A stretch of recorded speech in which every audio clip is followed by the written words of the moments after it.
Avez-vous déjà imaginé marcher à travers des villes secrètes, enfouies dans la dense forêt tropicale, découvrir d'immenses temples recouverts de végétation et comprendre comment une civilisation énigmatique a prospéré pendant des siècles avant de disparaître mystérieusement?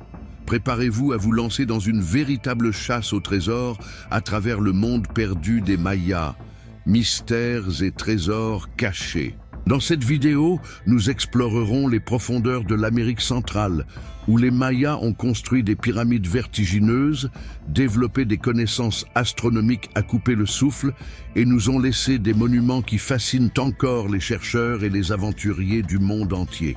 Vous découvrirez les secrets d'un peuple qui maîtrisait les mathématiques, cultivait une spiritualité complexe et consignait tout dans un système d'écriture hiéroglyphique étonnamment sophistiqué.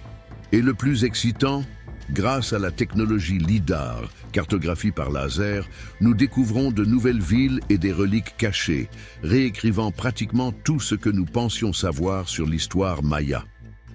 Voulez-vous être surpris par les pyramides cachées, les routes surélevées et les grottes sacrées qui relient notre monde à l'inframonde maya? Alors ajustez vos écouteurs, installez-vous confortablement et préparez-vous à voyager dans le temps. Nous dévoilerons comment cette civilisation a prospéré, pourquoi tant de ces grandes villes ont été abandonnées et comment, même après le soi-disant effondrement, les héritiers mayas sont toujours vivants aujourd'hui, préservant des traditions millénaires. Restez avec nous jusqu'à la fin pour découvrir comment l'histoire peut encore nous enseigner sur la durabilité, la surmontée des crises et le respect de la nature. Bienvenue dans l'univers des Mayas, l'aventure commence maintenant. Le contexte historique est la grandeur de la civilisation maya.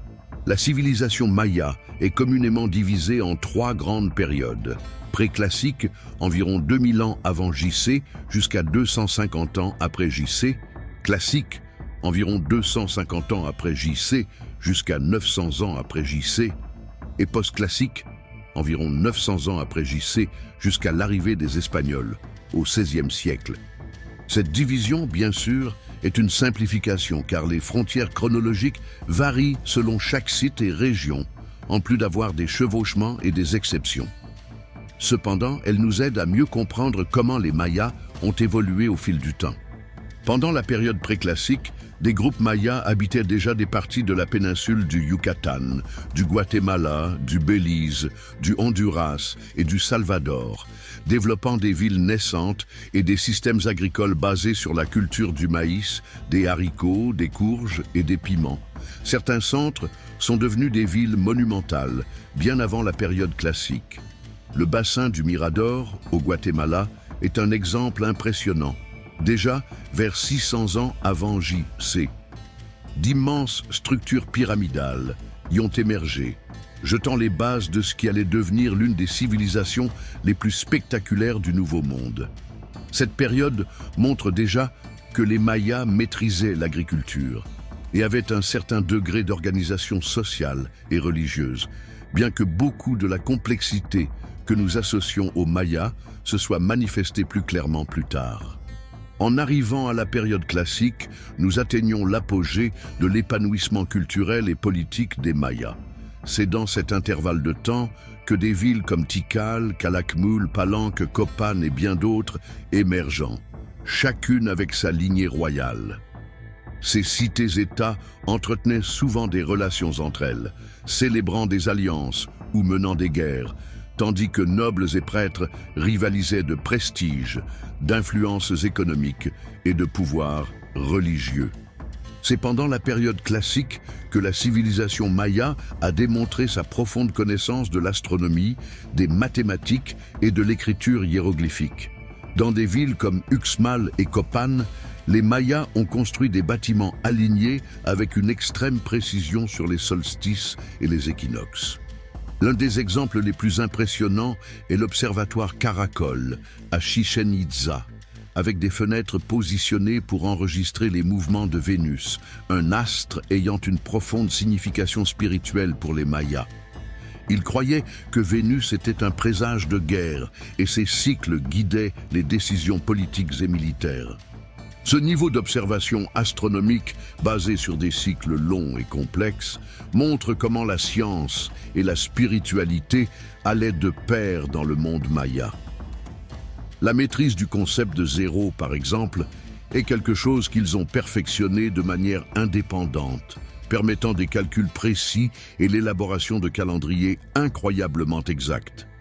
Cette période est également caractérisée par des artefacts en céramique de très haute qualité, des fresques colorées et des stèles de pierre finement sculptées qui enregistrent des dates, des généalogies de rois, des batailles et des rituels fondamentaux pour la vie politique et religieuse. Vers 700 à 900 ans après J.C., et bon nombre de ces grandes métropoles ont commencé à connaître un déclin mystérieux, largement désigné aujourd'hui comme le effondrement de la période classique. La chute n'a pas été uniforme ni soudaine, mais en général, un nombre considérable de villes des basses terres du Sud ont été abandonnées. Les causes de ce déclin sont multiples et encore non consensuelles, mais des études pointent des facteurs tels que des sécheresses prolongées, une surpopulation, une dégradation environnementale, une perte de contrôle politique, des rivalités incessantes et même des changements idéologiques. À cette époque, de nombreuses personnes ont migré vers le nord, notamment vers la péninsule du Yucatan, où des villes comme Chichén Itzá, Mayapan et Uxmal ont émergé pendant la période post-classique. Cette période est également marquée par l'influence du culte du serpent à plumes, divinité appelée Kukulkan en maya et, en nahuatl, Quetzalcoatl. Le culte a eu des implications profondes sur la politique, entraînant des alliances et des tensions religieuses qui ont transformé la région. Avec l'arrivée des Espagnols au XVIe siècle, la civilisation maya ne disparut pas, mais une grande partie de ses archives fut détruite. L'imposition coloniale apporta des épidémies, des guerres et une tentative de conversion religieuse massive, ce qui entraîna la perte d'une grande partie des documents écrits. Malgré cela, d'innombrables communautés mayas ont survécu. Aujourd'hui encore, des millions de descendants mayas parlent des langues issues de la famille maya et préservent des traditions héritées de leurs ancêtres. Cet héritage vivant nous rappelle qu'étudier le passé maya ne consiste pas seulement à visiter d'anciennes ruines, mais aussi à comprendre des peuples qui, encore aujourd'hui, affrontent des défis tout en portant des traditions ancestrales. La révolution technologique en archéologie, comment ? Le lidar a tout changé, un chapitre fondamental dans l'histoire récente des études mayas, et l'apparition et l'application de nouvelles technologies pour cartographier ce qui est caché sous la dense végétation tropicale. L'outil le plus célébré de ce processus est le lidar, Light Detection and Ranging. Mais qu'est-ce que le lidar exactement ? En résumé, il s'agit d'une technologie de cartographie au laser qui envoie des impulsions de lumière depuis des avions ou des drones en direction du sol. Ces impulsions traversent les feuillages, touchent le sol ou des structures, puis reviennent au capteur. Grâce à ce temps de vol du laser, les ordinateurs peuvent générer des images tridimensionnelles d'une extrême précision, révélant reliefs, constructions, routes, plateformes et même systèmes hydrauliques, le tout sans qu'il soit nécessaire de déboiser ou d'enlever une seule feuille. L'utilité du lidar en archéologie a explosé au milieu de la décennie 2010, lorsque des institutions de recherche du Guatemala et d'autres pays ont commencé à réaliser de vastes relevés dans la région connue sous le nom de « réserve de la biosphère maya », qui englobe des zones de forêt denses. Les résultats ont été impressionnants. Des milliers de structures jusqu'alors inconnues, allant de petites maisons à de grands temples, palais et chaussées surélevées, ont émergé des images numériques. Ce territoire, qui à première vue semblait être simplement une jungle impénétrable, s'est révélé rempli de villes et de colonies interconnectées par un réseau routier complexe, montrant clairement que les Mayas possédaient une planification urbaine hautement sophistiquée. Certaines de ces découvertes indiquent l'existence de zones tampons, des zones intermédiaires entre de grandes villes, occupées par des villages à fonction stratégique. Elles servaient de relais commerciaux, de postes de surveillance ou de zones de soutien logistique. Ce que l'on croyait auparavant être des espaces vides apparaît désormais comme un réseau interconnecté de noyaux d'habitation, indiquant que le contrôle territorial des Mayas était plus vaste et mieux organisé que l'on ne le pensait. Et ce n'est pas seulement au Guatemala que le lidar fait sensation.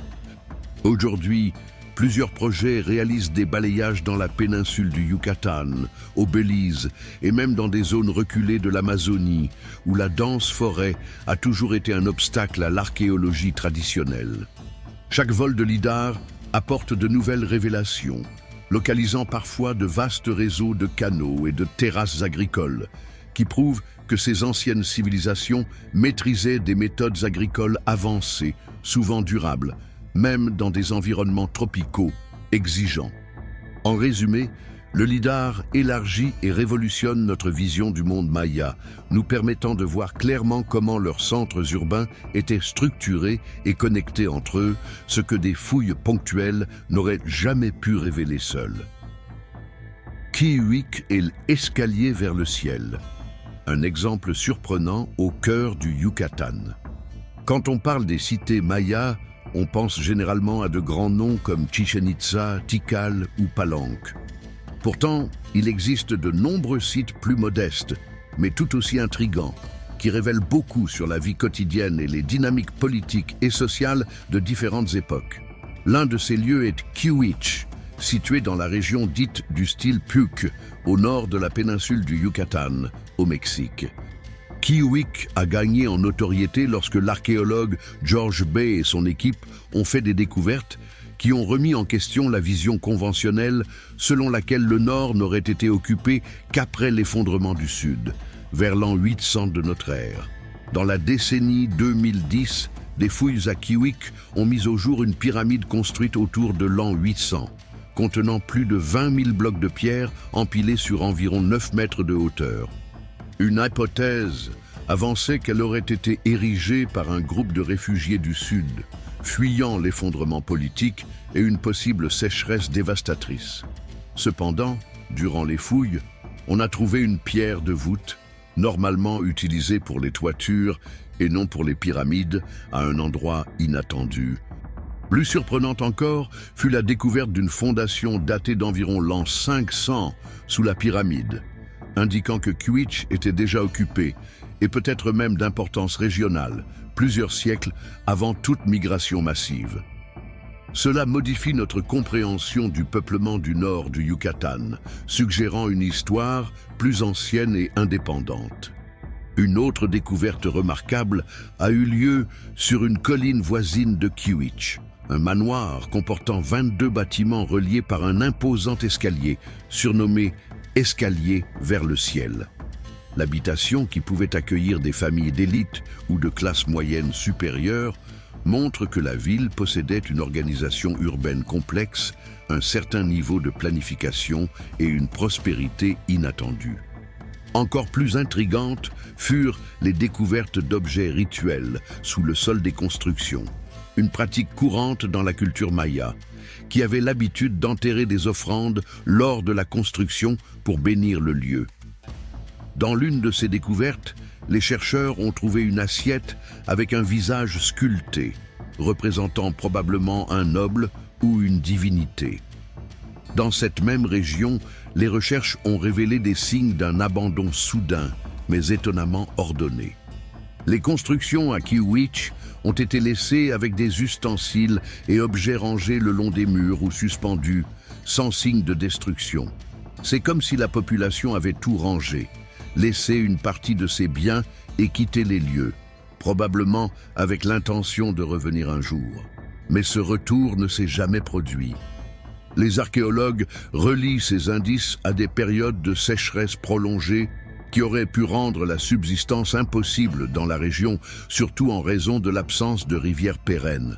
Bien que les Mayas aient été maîtres dans la construction de systèmes de collecte d'eau, les célèbres chultunes, l'intensité des sécheresses a peut-être dépassé toute capacité de planification.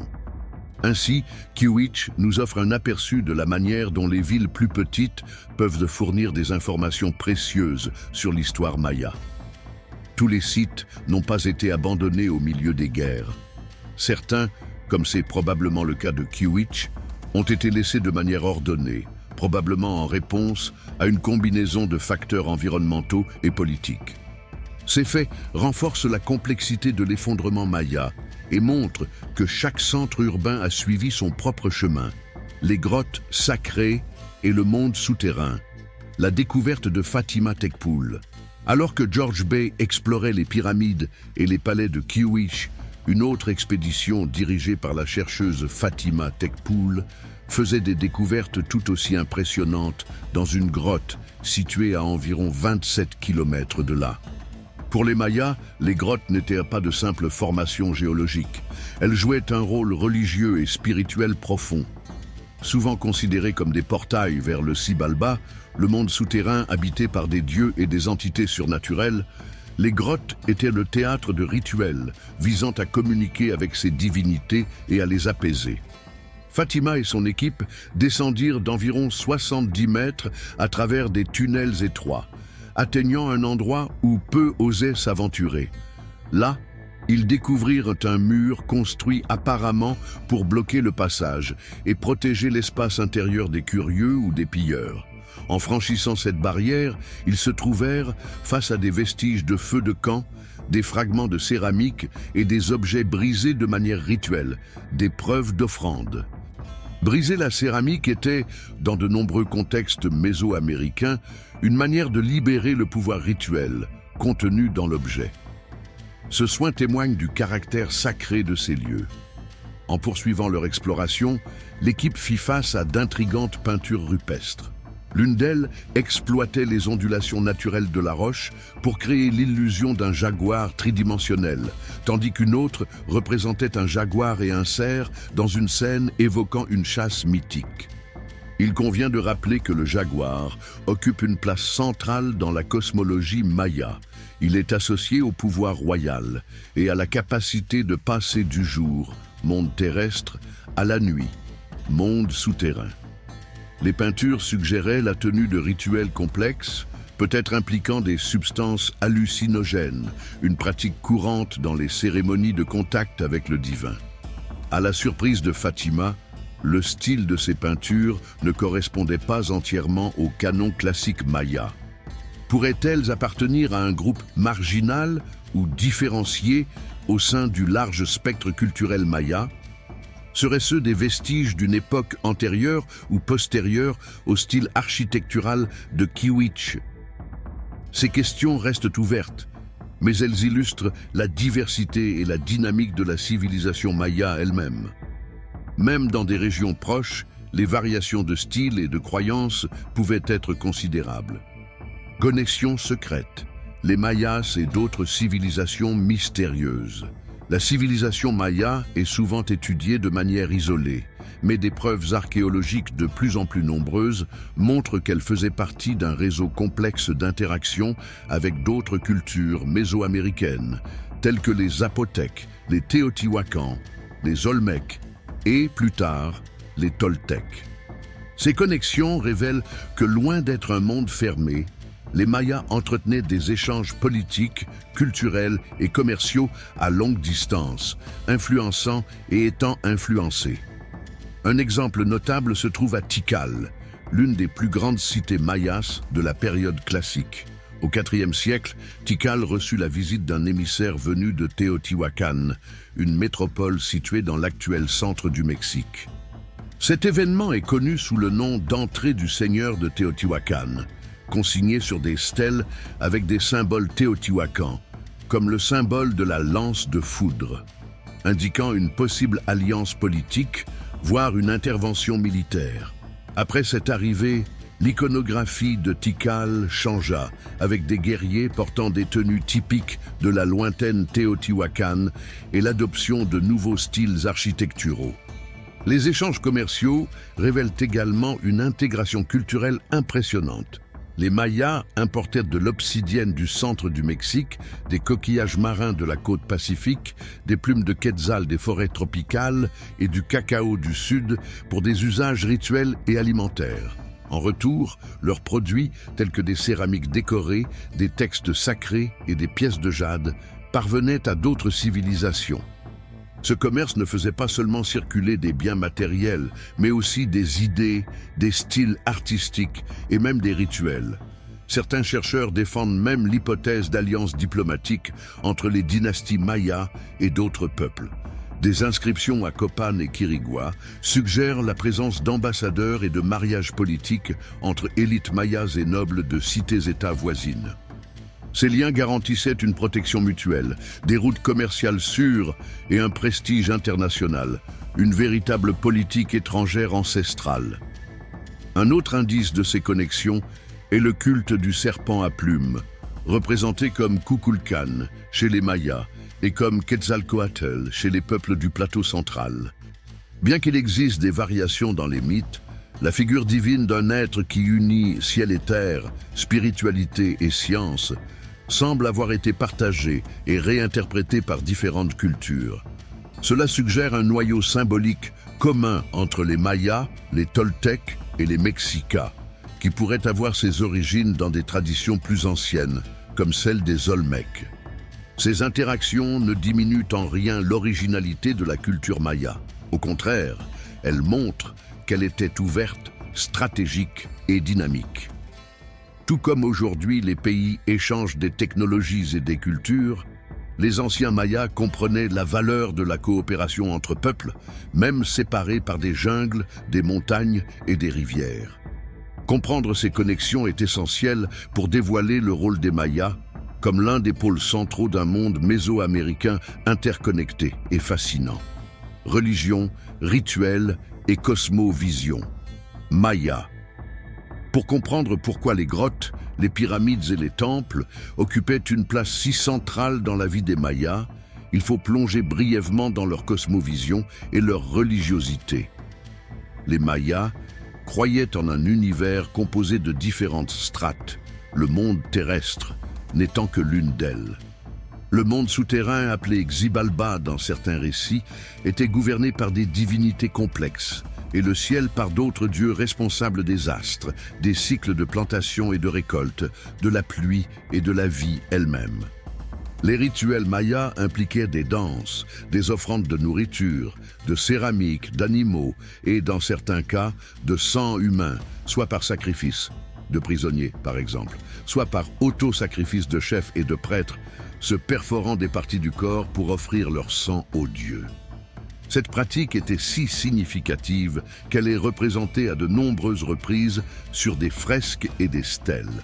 Rois et reines se traversant la langue ou le lobe de l'oreille avec des aiguillons de raie ou des aiguilles d'os, recueillant le sang dans des papiers, ensuite brûlés, pour porter l'offrande au monde divin à travers la fumée. Pour coordonner ces rituels, les Mayas se servaient de calendriers extrêmement précis, comme le Tzolk'in, 260 jours, et le Ab, 365 jours. Ensemble, ces calendriers régissaient pratiquement tous les aspects de la vie, l'agriculture, les cérémonies religieuses et les fêtes civiques. Le calendrier de la compte longue, quant à lui, servait à enregistrer des périodes historiques plus étendues, chaque date correspondant à un point exact dans le temps cosmique. Les inscriptions sur pierre qui nous sont parvenues indiquent fréquemment des dates d'intronisation, de conquêtes militaires, de mariages politiques ou d'inauguration de grandes œuvres, le tout guidé par le cycle des constellations et par les mouvements de planètes comme Vénus. Ainsi, il n'est pas surprenant que les grottes aient été vues comme des passages directs vers un plan spirituel. Descendre dans une grotte signifiait pénétrer le monde souterrain, affronter les risques d'une rencontre avec des divinités ou des esprits, et revenir si telle était la volonté des dieux. Dans de nombreux récits, les prêtres utilisaient des substances hallucinogènes, comme le peyote ou certains champignons spécifiques, pour faciliter cette transe de communication avec l'au-delà. Pour les Mayas, réalité et spiritualité étaient pratiquement indissociables. Au-delà de 2012, le temps cyclique et les mystères du futur. Quand on parle des prophéties mayas, la première image qui vient à l'esprit de beaucoup est l'année 2012, interprétée à tort par certains comme la fin du monde. Cette vision apocalyptique, largement diffusée par les médias, a fini par obscurcir le véritable sens du calendrier maya et sa fascinante conception du temps.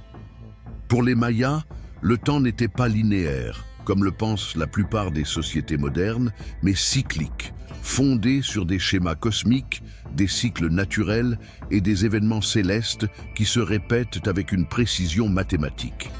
Le célèbre cycle qui s'est terminé le 21 décembre 2012 fait partie du calendrier de la conte longue, qui marque de grandes ères appelées Baktuns. La fin du 13e Baktun n'était pas, pour les Mayas, une fin en soi, mais plutôt la clôture d'une ère et le début d'une autre, tout comme un nouveau siècle ou millénaire dans le calendrier grégorien.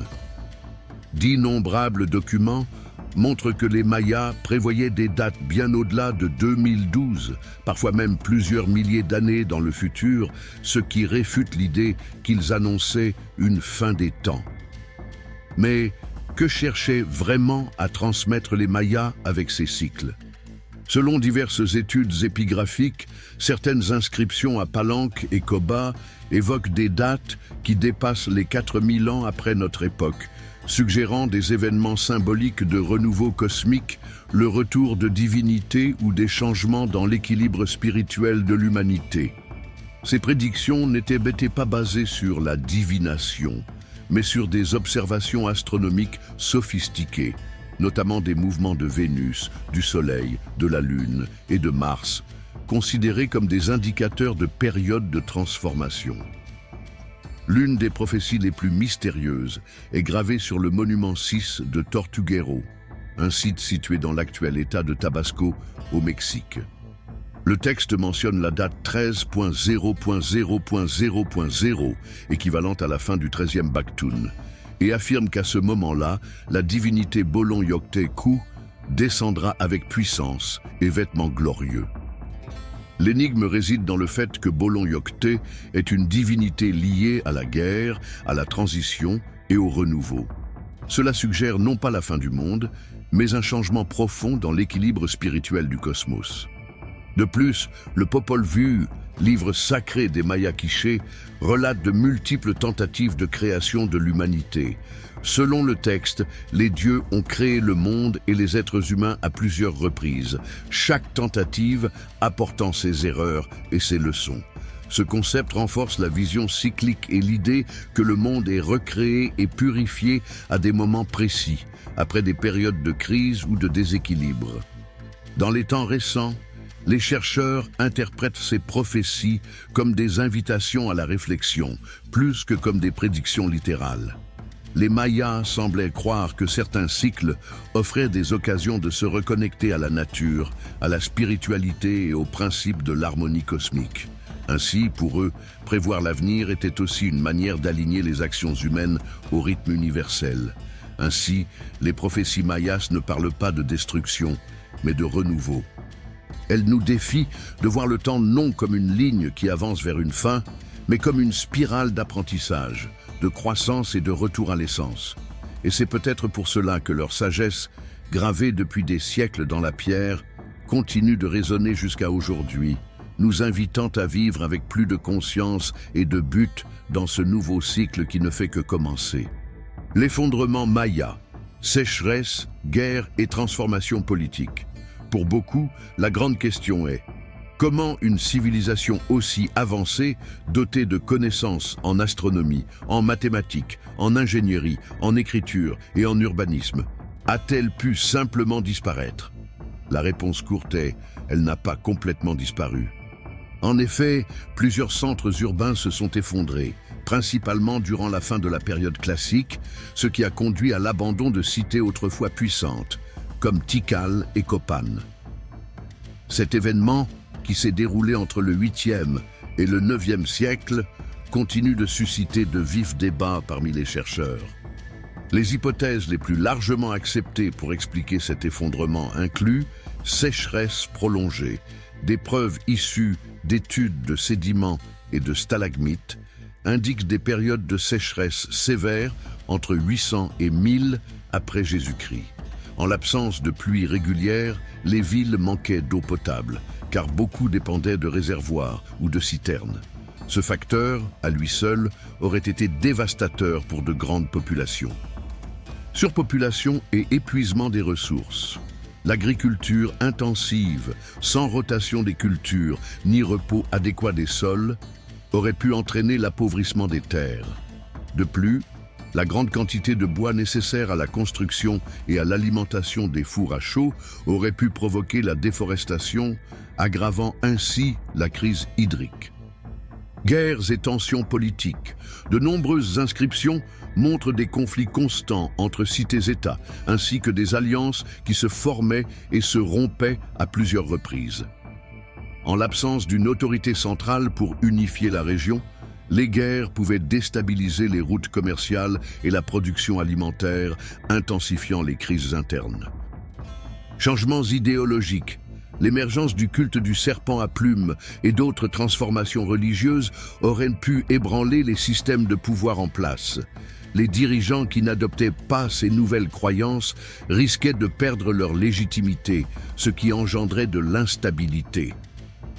Combinaison de tous ces facteurs, l'hypothèse la plus forte est celle d'un enchevêtrement de pressions simultanées, à la fois environnementales et sociopolitiques, ayant fragilisé de nombreuses cités, menant à un effondrement régional et à des migrations massives vers le nord.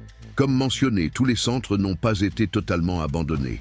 La civilisation maya a survécu, mais dans d'autres villes, avec des structures de pouvoir différentes, principalement au nord. Là, par exemple, Chichén Itzá a émergé comme un grand pôle, surtout entre les Xe et XIIIe siècles, bien qu'elle ait, elle aussi, connu par la suite une phase de déclin. Le cas de Cuic est l'hypothèse d'un effondrement organisé. En revenant à Cuich, on observe une situation qui illustre bien l'hypothèse d'un effondrement dû à des sécheresses combinées à une instabilité politique.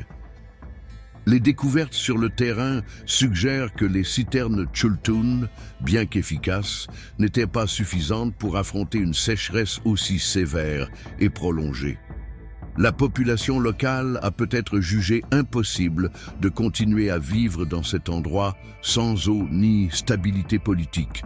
Après tout, si une plus grande organisation avait existé entre les cités, la construction de canaux, de nouvelles routes commerciales ou de systèmes d'irrigation plus complexes aurait pu être mise en œuvre.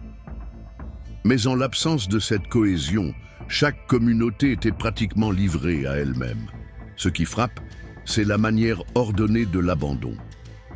Les gens ont organisé les ustensiles et objets autour des murs, comme s'ils fermaient la maison pour un voyage de quelques mois ou années. Il est possible qu'ils croyaient qu'au retour de la pluie régulière ou à la résolution des conflits, ils pourraient revenir pour reprendre leur vie. Mais ce retour n'a jamais eu lieu.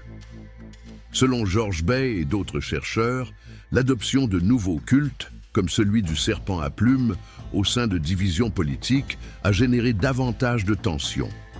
Certains rois ont choisi d'embrasser cette nouvelle idéologie pour obtenir des alliances stratégiques, tandis que d'autres y résistaient. Les rivalités s'intensifiaient et, parallèlement, la sécheresse persistait. Dans de telles conditions, les populations ordinaires, qui dépendaient d'une structure de gestion centrale pour l'entretien des routes et des réservoirs d'eau, n'avaient pas le choix, partir ou souffrir gravement du manque de ressources. La superposition des structures et les messages de pouvoir. Une caractéristique de l'architecture maya est la superposition de structures sur des édifices antérieurs.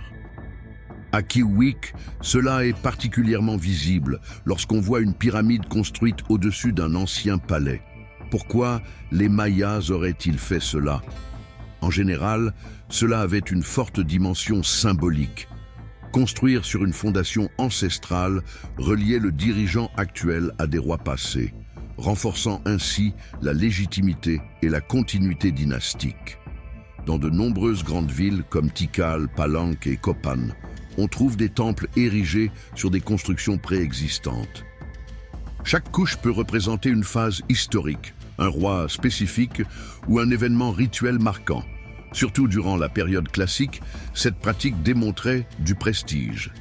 Lorsqu'un monarque voulait montrer à tous qu'il avait des liens avec un ancêtre vénéré, il ne suffisait pas d'ériger quelque chose de nouveau, Il valait mieux exploiter une structure déjà sacrée, l'agrandir ou la recouvrir pour créer quelque chose d'encore plus majestueux. Une pyramide pouvait avoir des couches de siècles différents. Dans certaines fouilles, les archéologues ont découvert des tombes dans les couches les plus profondes, avec des bijoux, des masques de jade et des colliers de coquillages, offrandes laissées pour les anciens rois.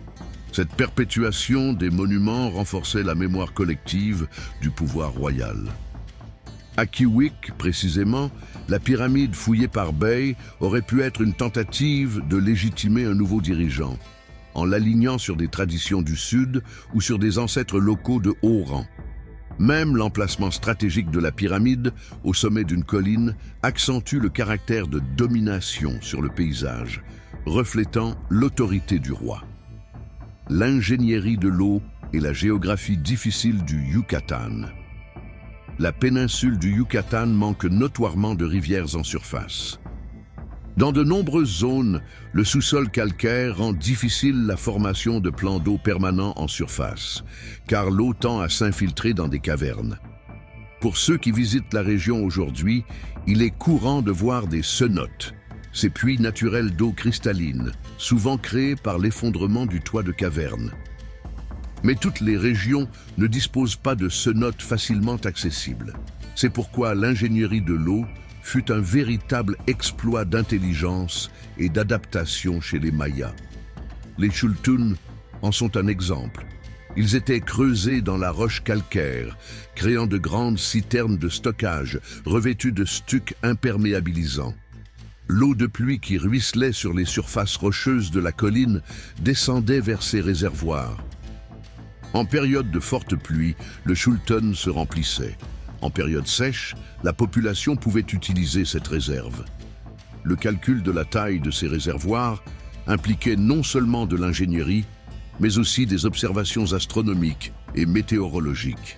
Les Mayas savaient, avec une précision raisonnable, quand commencerait la saison des pluies et combien de mois de sécheresse suivraient.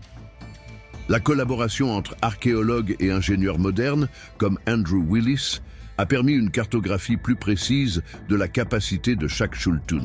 À Kiwik, on a estimé que certains pouvaient contenir jusqu'à 38 000 litres d'eau, ce qui soutiendrait plusieurs familles pendant des mois. Cependant, si la sécheresse se prolongeait au-delà de la normale, ce système ne serait tout simplement pas suffisant. C'est ici que nous voyons une forme de résilience qui néanmoins n'a pas résisté aux crises climatiques extrêmes. L'ART, le glamour et la politique dans le monde maya. Il serait erroné de penser que les villes mayas se résumaient à des pyramides rustiques en pierre grise. Des fouilles récentes et des analyses de résidus de pigments sur les façades révèlent que de nombreuses constructions étaient peintes en couleurs vives, comme le rouge, le bleu et le jaune. Les palais étaient richement décorés de stucs, et des sculptures de divinités ou de visages nobles ornaient les façades des temples. À Copan, dans l'actuel Honduras par exemple, des découvertes indiquent que l'acropole était un véritable festival de couleurs et de reliefs, exhibant des victoires militaires et des récits religieux. L'art n'était pas seulement décoratif, il avait une composante politique centrale. Dans les fresques et les sculptures, rois et reines apparaissaient en costumes élaborés, portant des coiffes faites de plumes, de pierres précieuses et de masques. Les femmes de l'élite maya jouaient également des rôles politiques et religieux de premier plan. Dans des villes comme Naranjo et Dos Pilas, des reines régnantes ont été identifiées, dirigeant des armées, menant des rituels et concluant des alliances matrimoniales stratégiques. Un exemple notable est celui de Dame Sixiel, qui a gouverné Naranjo d'une main ferme après la mort du roi. Son image apparaît sur plusieurs stèles, accomplissant des rituels puissants. Cela indique que, bien que patriarcale, la société maya savait reconnaître le pouvoir politique féminin en des moments critiques. La présence de jade était particulièrement valorisée pour son éclat verdâtre, associé à la fertilité et au pouvoir. Des masques cérémoniels en jade, des colliers, des ceintures et des bracelets indiquaient un statut élevé. Ces vêtements étaient stratégiques pour impressionner la population et souligner le lien du dirigeant avec le divin. Souvent, les rituels publics incluaient des démonstrations de richesse, comme la combustion d'encens dans des braseros ornés ou la distribution symbolique de nourriture à la foule. La noblesse parrainait également des jeux de balle dans des terrains appelés jeux de pelote, trouvés dans plusieurs sites mayas. Le jeu avait une signification non seulement sportive, mais aussi religieuse, liée à des mythes de création et au mouvement des astres. Dans certaines villes, comme Tonina et Chichén Itzá, des preuves archéologiques et des inscriptions suggèrent que le jeu de pelote pouvait culminer en sacrifice humain. Il existe un ancien mythe maya, décrit dans le Popol Vuh, qui raconte comment des héros jumeaux affrontent les seigneurs de l'inframonde dans un jeu décisif. Inspiré par ce mythe, certains rituels impliquaient probablement le sacrifice de l'équipe perdante, ou paradoxalement du champion, comme une offrande noble aux dieux. Le terrain de jeu était ainsi une scène cosmique de vie, de mort et de renaissance. Dans certaines interprétations, la balle symbolisait le soleil ou la lune, et les mouvements sur le terrain évoquaient la danse des corps célestes dans le ciel. Les dirigeants ou les héros mythiques étaient parfois représentés sur ces terrains de jeu. Bien que nous ne connaissions pas tous les détails des règles, il est clair que, pour les Mayas, le sport, le rite et la politique étaient constamment entrelacés. Le langage secret enfin déchiffré. Pendant de nombreux siècles, l'écriture maya est restée enveloppée de mystères. Les conquérants espagnols ont détruit la plupart des codex, et seuls quelques-uns ont survécu, comme le Codex de Dresde, le Codex de Madrid, le Codex de Paris et le controversé Codex Grolier, dont l'authenticité est encore débattue. Ce n'est qu'à partir du milieu du XXe siècle qu'un effort international, impliquant des chercheurs comme Yuri Knorozov, Tatiana Proskouriakov et Linda Scheele, a permis de déchiffrer une grande partie des glyphes mayas. Aujourd'hui, on estime que nous comprenons entre 70 et 80% du système d'écriture selon la région et la période. Cela a permis de lire des inscriptions trouvées sur des stèles, des linteaux de temples et d'autres surfaces en pierre, révélant des détails sur les généalogies royales, les dates exactes des événements, les conquêtes militaires, les rituels, les mariages politiques, les échanges commerciaux et même les potins de la cour.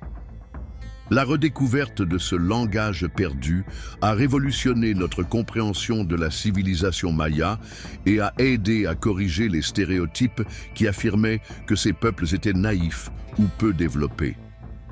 Curieusement, certains chercheurs modernes suggèrent que certaines inscriptions mayas pourraient contenir des messages codés ou à double sens, utilisés pour protéger des secrets politiques ou spirituels.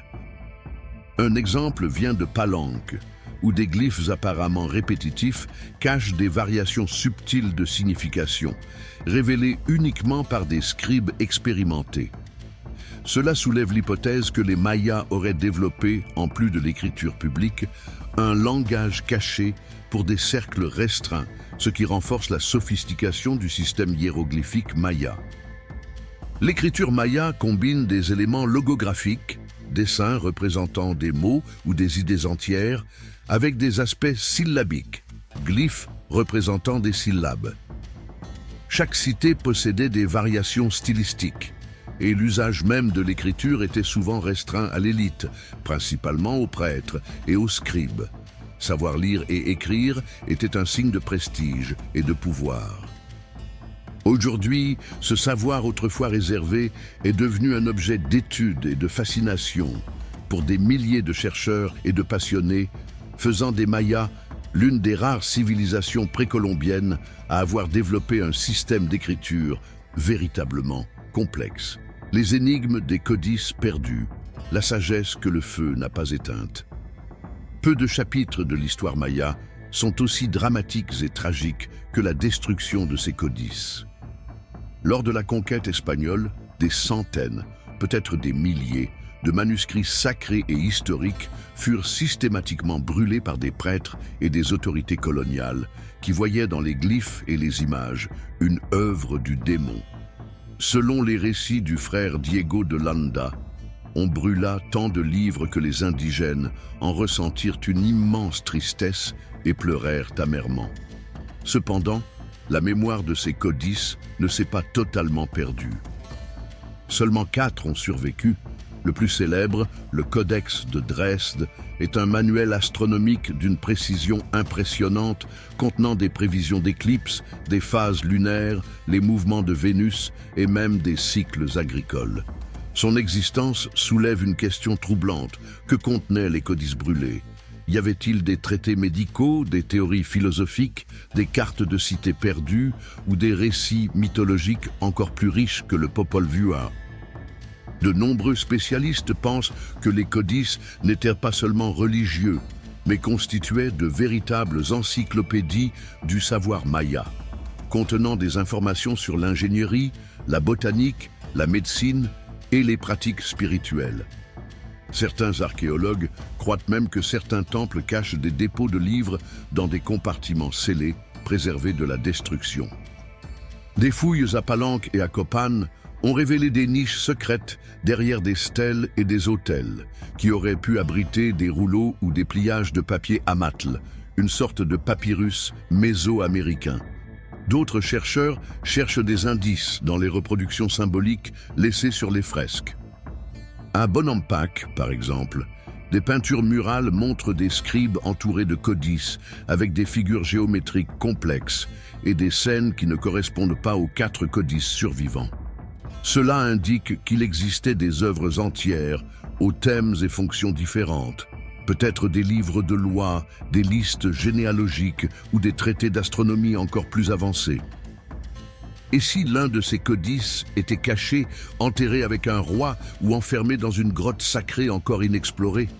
Cette possibilité est prise au sérieux par des expéditions modernes qui cartographient les temples avec des radars à pénétration de sol, GPR, à la recherche de chambres secrètes. Comme ce fut le cas en Égypte avec le possible couloir secret dans la pyramide de Khéops, il y a aussi l'espoir que les pyramides mayas cachent des bibliothèques pétrifiées, n'attendant que l'avancée de la technologie pour être redécouverte. En contemplant la perte des codices, nous ne déplorons pas seulement la destruction de documents. Nous reconnaissons qu'une part vitale de la sagesse de l'humanité a peut-être été consumée par les flammes. Mais en même temps, nous redoublons d'efforts pour retrouver ce qui reste, déchiffrer ce qui a été préservé et honorer les peuples qui, contre toute adversité, maintiennent encore vivante leur héritage écrit et oral. L'identité maya et ses développements contemporains. Il est important de souligner que la civilisation maya n'est pas uniquement un sujet du passé. Des millions de personnes aujourd'hui s'identifient comme mayas et parlent des langues du groupe maya, telles que le quiché, le yucatèque et le tzotzil, entre bien d'autres. Dans certaines régions du Mexique et du Guatemala, les traditions agricoles, les connaissances des plantes médicinales et certains rituels familiaux et communautaires demeurent vivants. D'un côté, la colonisation espagnole et le processus de modernisation ont profondément transformé la vie de ces communautés, mais de l'autre, un fort sentiment de continuité culturelle subsiste. L'archéologie, dans certains endroits, est devenue une source de revenus pour les communautés locales, que ce soit à travers le tourisme ou par des emplois dans les fouilles et les projets de préservation. Toutefois, des défis persistent. L'expansion de l'agro-industrie, la déforestation et l'exploitation minière peuvent menacer non seulement les sites archéologiques, mais aussi la vie des personnes dépendant de leurs terres. D'où l'importance de concevoir une archéologie éthique et durable, impliquant les communautés locales dans le processus décisionnel. Celles-ci ne sont pas de simples gardiennes de ruines, mais les héritières d'un riche legs historique qui vit encore dans leurs coutumes, leur langue et leur mode de vie. Recherche, futur et nouvelles découvertes. Étant donné que le lidar nous a tant surpris en révélant des structures, jusqu'alors invisibles, on peut s'attendre à encore plus de découvertes dans les années à venir. Dans certaines régions du Guatemala, par exemple, un peu plus de 2000 km² ont été scannés avec le LIDAR, révélant 60 000 structures inconnues. Des milliers de kilomètres carrés restent encore à cartographier, sans parler des zones les plus inhospitalières du Belize et des régions peu explorées du Chiapas et du nord du Honduras. Un aspect encore peu étudié est l'existence de cités mayas construites sur des îles lacustres, comme sur le lac Petén Itzá. Des recherches récentes montrent que ces communautés insulaires avaient développé des techniques propres de navigation avec de larges canoës, ainsi que des méthodes de culture aquatique sur des chinampas, des îles artificielles flottantes semblables à celles des Aztèques. Cela témoigne d'une remarquable capacité d'adaptation, dans laquelle les Mayas modelaient leurs établissements en fonction de leur environnement, même dans des contextes aquatiques complexes. Chaque nouvelle découverte génère des hypothèses et des interrogations. Comment les Mayas administraient-ils de vastes territoires, répartissant ressources et populations? Existait-il une route commerciale bien définie pour l'obsidienne, le jade, le cacao, les plumes de quetzal et le sel? Ces routes reliaient-elles les régions côtières, les hauts plateaux et les basses terres?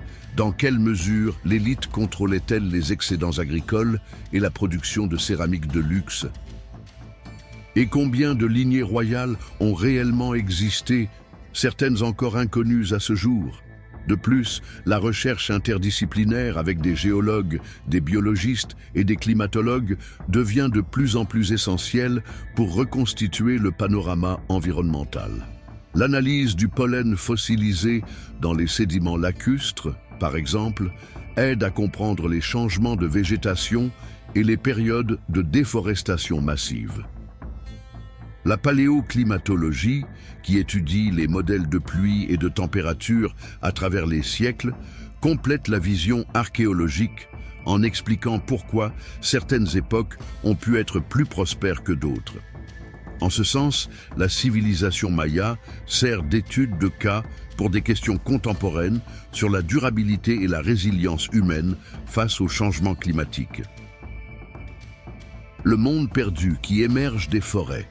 Peut-être que le point le plus inspirant de tout cela est la constatation que nos forêts tropicales cachent encore d'importants trésors archéologiques, non seulement en Amérique centrale, mais aussi en Amérique du Sud. Chaque arbre, chaque colline, chaque rivière souterraine peut être bordée de ruines anciennes, attendant d'être révélées par la science et la technologie. Si la civilisation maya, avec toute sa grandeur, a pu être partiellement dissimulée par la jungle au fil de quelques siècles, imaginez combien d'autres secrets attendent encore d'être découverts.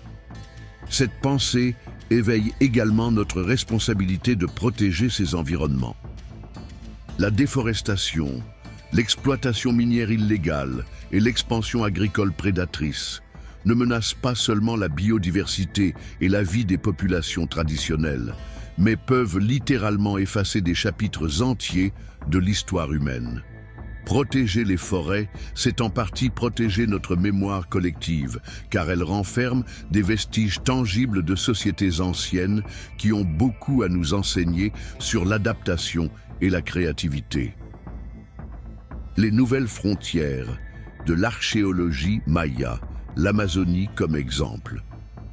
Bien que nous nous concentrions ici sur la civilisation maya, il vaut la peine de souligner que la même technologie LIDAR et le même type d'approche interdisciplinaire sont utilisés en Amazonie, révélant qu'à cet endroit aussi, des peuples précolombiens ont construit de grands établissements, des routes, des géoglyphes et des systèmes de gestion forestière. Ce que l'on croyait autrefois être une simple forêt vierge révèle chaque jour des signes d'intervention humaine centenaires, voire millénaires. Cela renforce l'idée que les forêts tropicales de toute l'Amérique étaient en grande partie des forêts domestiques, façonnées par l'action humaine au fil des siècles, dans un équilibre souvent durable. Il est clair que chaque région a ses spécificités, mais le parallèle entre l'archéologie maya et l'archéologie amazonienne est fascinant. Toutes deux défient l'idée que les anciennes populations auraient été incapables de grands projets dans des environnements tropicaux denses. Bien au contraire, les Mayas ont prouvé qu'il était possible de créer des villes complexes et des réseaux commerciaux en pleine jungle, avec une gestion intelligente des ressources et des systèmes de captation d'eau. Cela ouvre un dialogue avec notre époque où les débats sur le développement durable, la déforestation et le réchauffement climatique sont à l'ordre du jour. Plongez encore plus dans le mystère des cavernes. S'il y a quelque chose qui stimule l'imaginaire des chercheurs et des profanes, ce sont bien les cavernes considérées comme des portails vers l'inframonde. Dans la péninsule du Yucatan, en plus des cavernes explorées par Fatima Tekpoul, il existe des récits de tunnels et de passages sous-marins reliant des cénotes éloignées. Certains plongeurs et archéologues subaquatiques ont découvert des céramiques, des ossements et des autels submergés, renforçant l'idée que des rituels sacrés se déroulaient également dans des environnements aquatiques souterrains. En 2023, une équipe d'explorateurs a trouvé dans un cénote proche d'Ekbalam un couloir submergé, scellé par des pierres sculptées, indiquant la présence d'une chambre encore inaccessible. L'hypothèse est qu'il pourrait s'agir d'une tombe royale, jamais pillée. Cette découverte a ravivé l'intérêt pour les fouilles subaquatiques, considérées comme extrêmement difficiles et dangereuses, mais potentiellement révélatrices de secrets inédits. L'archéologie subaquatique, autrefois marginale, gagne désormais en importance dans l'étude de la cosmologie maya. La fascination pour les cénotes a une raison supplémentaire. On croyait qu'ils abritaient Sha'ak, le dieu de la pluie, dans la mythologie maya, et de nombreuses offrandes y étaient lancées pour demander la pluie en période de sécheresse. Le cénote sacré de Chichen Itza est peut-être l'exemple le plus célèbre. Des plongeurs y ont trouvé des restes humains, des bijoux en or et des objets en jade au fond, indiquant des sacrifices et des offrandes réalisées par l'élite. Cette pratique renforce le rôle du souverain en tant que médiateur entre le peuple et les divinités, contrôlant des phénomènes vitaux comme la pluie et la fertilité de la terre.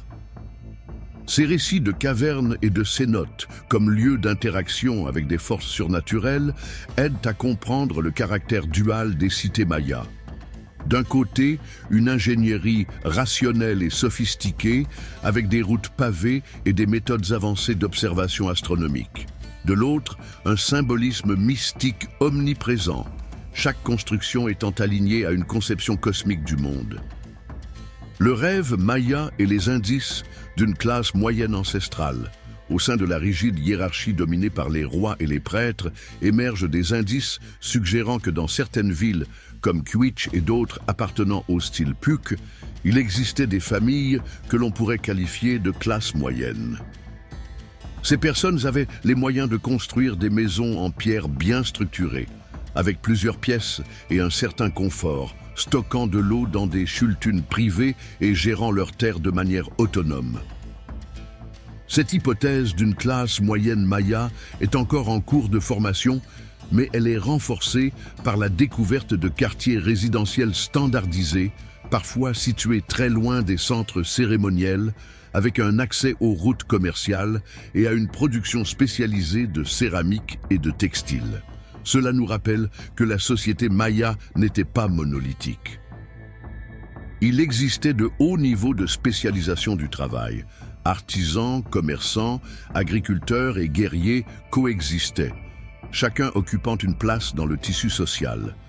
Si certaines maisons de l'élite comportèrent des fresques murales intérieures et des jardins, d'autres habitations, bien que plus modestes, témoignaient néanmoins d'un niveau de vie supérieur à celui de simples paysans.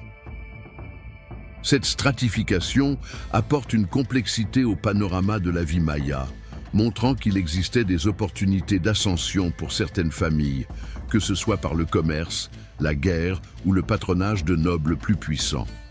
Ce que nous venons d'explorer n'est que la surface d'un monde qui reste, à bien des égards, enveloppé de mystères. La civilisation maya avec son architecture monumentale, sa science avancée, ses croyances profondes et son extraordinaire résilience, continue de nous enseigner que le passé est plus vivant que nous ne l'imaginons. Chaque temple recouvert par la jungle, chaque grotte rituelle oubliée et chaque symbole déchiffré nous invite à repenser ce que nous savons de notre propre histoire. Et le plus fascinant, les Mayas n'ont pas disparu. Ils sont toujours parmi nous, préservant des savoirs ancestraux, affrontant de nouveaux défis et nous rappelant que tradition et modernité peuvent avancer main dans la main. Si cette plongée dans le monde perdu des Mayas vous a surpris, imaginez combien d'autres civilisations oubliées nous attendent encore en silence, sous la terre ou sous les feuilles de la forêt. Merci d'avoir regardé et maintenant YouTube vous recommande 2 vidéos exclusivement pour vous. Et soyez certains que vous les apprécierez également. Cliquez et poursuivez votre voyage à travers les plus grands mystères de l'humanité. À la prochaine aventure.